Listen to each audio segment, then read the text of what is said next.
जय हिंद दोस्तों, चलिए हम लोग क्लास स्टार्ट करते हैं। देखिए आज हम लोग पढ़ेंगे फर्स्ट चैप्टर मोशन में हम लोग क्या देखेंगे कि आज का जो हेडिंग है वो है विराम। ठीक, विराम किसे कहते हैं और गति किसे कहते हैं। देखिए हम लोग अब CHS का तैयारी कर रहे हैं। इसमें क्लास जो 9th के बच्चे होंगे वह क्लास इसको देख सकते हैं। क्लास 9th का जो बुक आता है हरियंत प्रकाशन का, उससे हम पढ़ा रहे हैं, ठीक ना। तो उसमें आप लोग देखे होंगे फर्स्ट चैप्टर जो है आपका गति मतलब मोशन। इसमें हम लोग पहला हेडिंग देखेंगे कि विराम, इसको इंग्लिश में कहते हैं रेस्ट। क्या कहते हैं? रेस्ट। तो विराम किसे कहेंगे? तो देखिए जब कोई वस्तु के स्थिति में समय के साथ कोई परिवर्तन नहीं होता है, समय के साथ कोई परिवर्तन नहीं होता है, कोई परिवर्तन नहीं होता है, तो उसे हम क्या कहेंगे कि रेस्ट, विराम में है। जब कोई वस्तु के स्थिति में समय के साथ कोई परिवर्तन नहीं होता है उसे हम कहेंगे कि वस्तु क्या है? विराम में है। जैसे में आप लोग देखिएगा, मेज पर रखी हुई किताब, मेज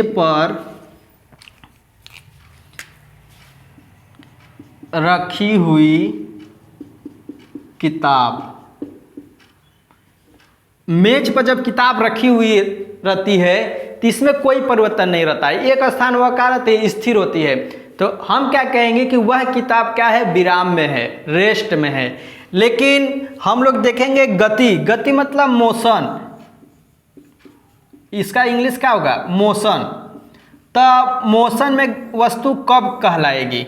ठीक, गति में वस्तु कब कहलाएगी? तो देखिए जब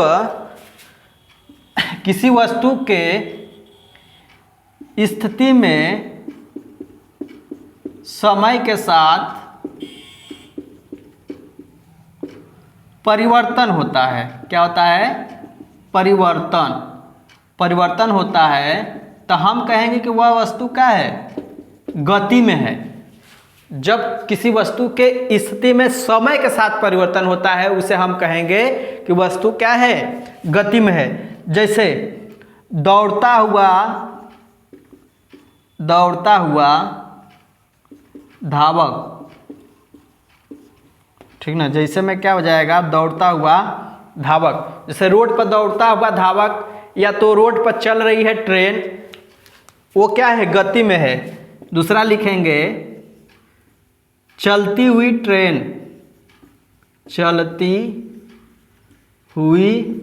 ट्रेन, ये क्या है? मोशन में है। जब ट्रेन चलती है तो वह गति में होती है, क्योंकि समय के साथ उसके स्थिति में कुछ न कुछ परिवर्तन होगा। अभी यहाँ है, 2 मिनट बाद कुछ दूर चली जाएगी, 4 मिनट बाद कुछ और दूर चली जाएगी, 1 घंटा बाद कुछ और दूर चली जाएगी। तो उसके स्थिति में क्या हो रहा है? परिवर्तन हो रहा है। तो कहेंगे कि वस्तु क्या है? गति में है। अगर उसके स्थिति में समय बीत रहा है लेकिन वस्तु के स्थिति में कोई परिवर्तन नहीं, आराम से चुपचाप स्थित अवस्था में है, तो कहेंगे वस्तु क्या है? रेस्ट में है। और समय बीत रहा है, वस्तु क्या कर रही है? एक स्थान से दूसरे स्थान जा रही है, तो हम क्या कहेंगे कि वस्तु क्या है? गति में है। अब हम लोग देखेंगे कि गति के कितने प्रकार होते हैं। देखिए गति के प्रकार में हम लोग फर्स्ट देखेंगे सरल रेखी या स्थानांतरी गति। सरल रेखी गति क्या होता है और स्थानांतरी गति क्या होता है? तो जैसे मान लीजिए कोई वस्तु है, कोई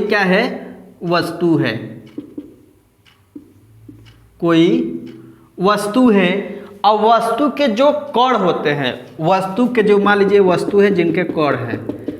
अब वस्तु के जो कण होते हैं वह अगर सीधी रेखा में गति करेंगे, वस्तु के कण जो होते हैं वह सीधी रेखा में गति करेंगे, तो उस गति को कहेंगे सरल रेखी गति। जब वस्तु के कण एक सीधी रेखा में गति कर रहे हैं तो उसे हम क्या कहेंगे? सरल रेखी गति। और जब वस्तु ही गति करे, जैसे कोई वस्तु है, जैसे मान लीजिए ट्रेन, ये ट्रेन ही गति कर रही है, ये वस्तु ही गति कर रही है, तब उस गति को वो भी कैसी गति करेगी, एक सीधी रेखा में। जब वस्तु के कण एक सीधी रेखा में गति करेंगे तो उसको कहेंगे रेखी गति। और जब वस्तु गति करे, ठीक ना, जब वस्तु गति करे वो भी एक सीधी रेखा में, तो उसे कहते हैं स्थानांतरित गति। क्या कहते हैं? स्थानांतरित गति। उसे क्या कहते हैं? स्थानांतरित गति। जैसे ट्रेन की गति। अब ट्रेन क्या है? वस्तु है, तो ट्रेन की गति क्या कहलाएगी? स्थानांतरित गति। अगर वो सीधी रेखा में गति कर रही है तब। अब कहेंगे सर कण क्या होता है? तो जैसे मान लीजिए आप पानी गर्म कर रहे हैं, अब पानी एक वस्तु है और उनके जो कण होते हैं, पानी के जो कण होते हैं, मान लीजिए पानी गर्म है, तो क्या करते हैं कि इधर जो ठंडे वाले होते हैं ये नीचे आकर गर्म हो जाते हैं, गर्म वाले जाते हैं ऊपर, ठीक ना। तो ये पानी के जो कण अगर सीधी रेखा में गति कर रहे हैं तो इन्हीं को हम कहते हैं रेखी गति। क्या कहते हैं? सरल रेखी गति। आपको समझ में आ गया। गति के प्रकार में हम लोग दूसरा देखेंगे वृत्तीय गति। क्या देखेंगे? वृत्तीय गति। वृत्तीय गति क्या होता है कि अगर कोई कण है जो एक वृत्ताकार मार्ग में गति करे, कोई जो कण है एक वृत्ताकार मार्ग में गति करे, उसे हम कहते हैं वृत्तीय गति। जैसे में पृथ्वी की गति।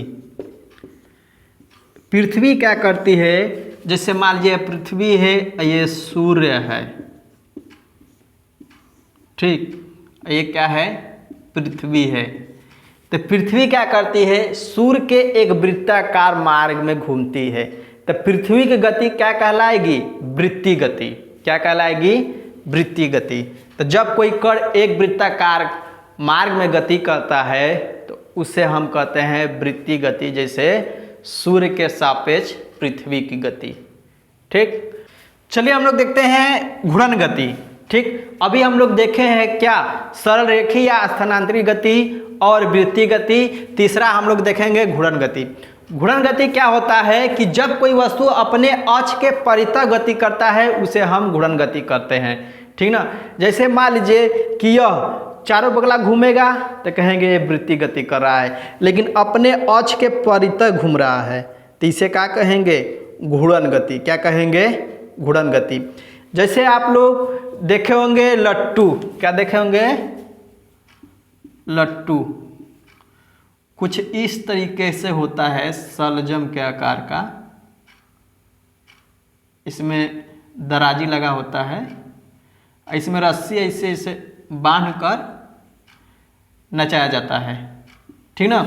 तो यह क्या करता है कि अपने अक्ष के परितः गति करता है। और पृथ्वी जो होती है अपनी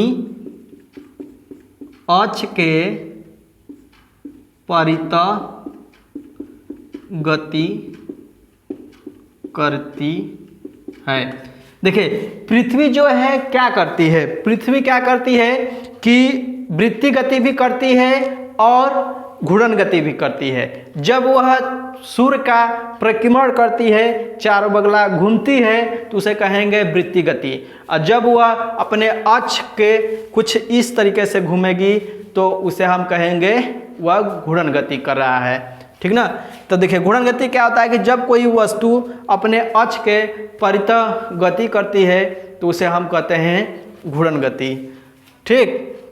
अब हम लोग देखेंगे दोलन गति। दोलन गति क्या होता है, ठीक। तो इसको याद रखिएगा कि जब कोई वस्तु एक बिंदु पर फिक्स हो और उसका दूसरा सिरा इधर उधर गति करे तो उसकी गति क्या कहलाएगा? दोलन गति, ठीक। अकाम्पनिक गति क्या होता है कि इसका विस्थापन बहुत कम, ज़्यादा दूर नहीं जाएगा, ठीक, हल्का इधर उधर करेगा, तो उसे हम कहेंगे काम्पनिक गति, ठीक। और अधिकतम जब जाएगा तो उसे हम कहेंगे दोलन गति। अधिकतम जो विस्थापन होता है उनके बीच की अगर दूरी लिया जाए तो उसे हम कहेंगे कि आयाम, ठीक। तो ये था आपका गति के प्रकार। अभी दो और गतियां होती हैं जिसमें कहते हैं समान गति और असमान गति।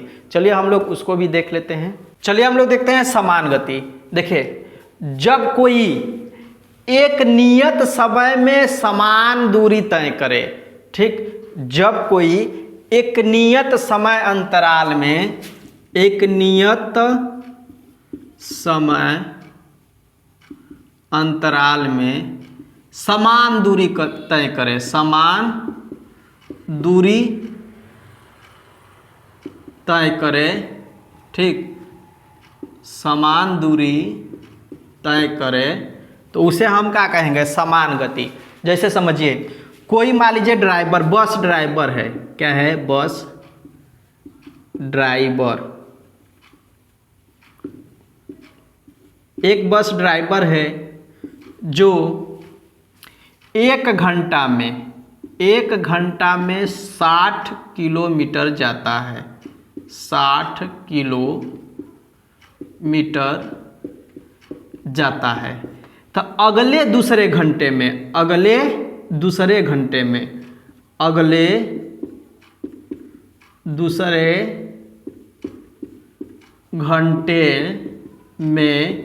भी वह 60 किलोमीटर जाए